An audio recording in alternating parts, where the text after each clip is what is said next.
And welcome to Counter Narrative. Today we'll be looking at the controversial Plan B that has just been passed, in particular the vaccine passport, which in my opinion has the potential to cause lasting harm to the citizens of this country.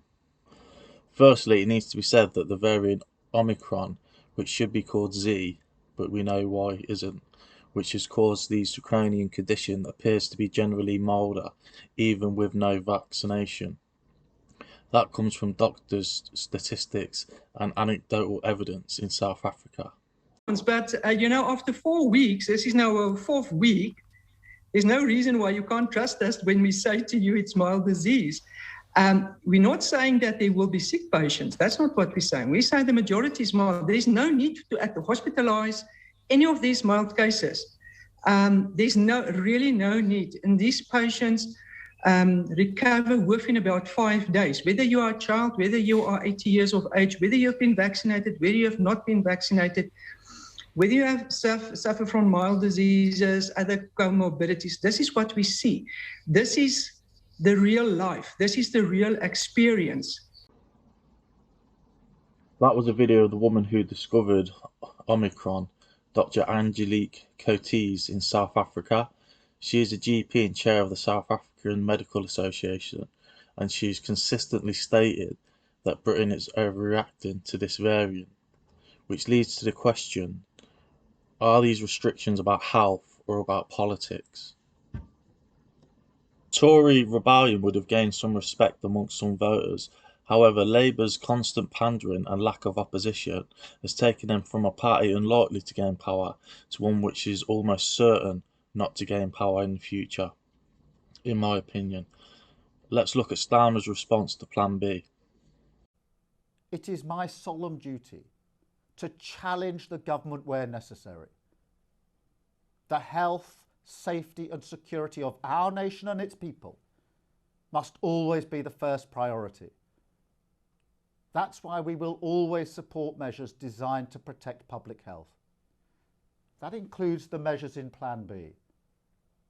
We are a patriotic party, and it's our patriotic duty to vote for these measures to ensure that they go through. In doing so, we are supporting the NHS and supporting our country. But rest assured, I will still hold the government to account in the coming weeks. That is also in the national interest. That's enough of that. So I don't know who thinks he's kidding with that Union Jack beside him. Just pick out the contradictions in what he just said. Moving on. The analogy of the frog in slowly boiling water is apt. Imagine a few years ago if someone had told you that you'd need a medical card for the flu vaccination and that you wouldn't be able to function in society without it. Let's remember this started as a stay at home to flatten the curve, to protect the NHS, and now it's medical apartheid and the erosion of our civil liberties. The question is, where will it end? I have seen a counter argument that you can take a lateral flow test instead of the vaccine pass. That doesn't really hold up when you don't have enough lateral flow tests or PCRs, which is happening right now. And also the lateral flow test effectiveness has been questioned. And like I said, PCR tests have run out and lateral flow tests have run out. Is that going to be a regular occurrence going forward? Meaning people who are not vaxxed cannot function. And how can we be sure that this option will always remain and won't be taken away? This government has consistently backtracked on everything they've said. They cannot be trusted at this point. So I'll have a similar video to this, so I'm not going to go over ground I've already gone over.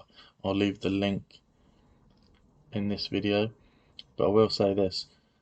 The vaccine passport might be benign right now, but how far will it go? And what government will be in charge in 2, 5, 10 years' time?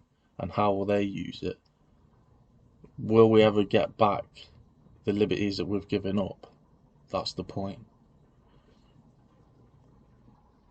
Okay, thanks for listening. You'll be doing me a big favour if you could like, share and comment on the video. Also ring the bell so that when I make videos you get notified. Cheers.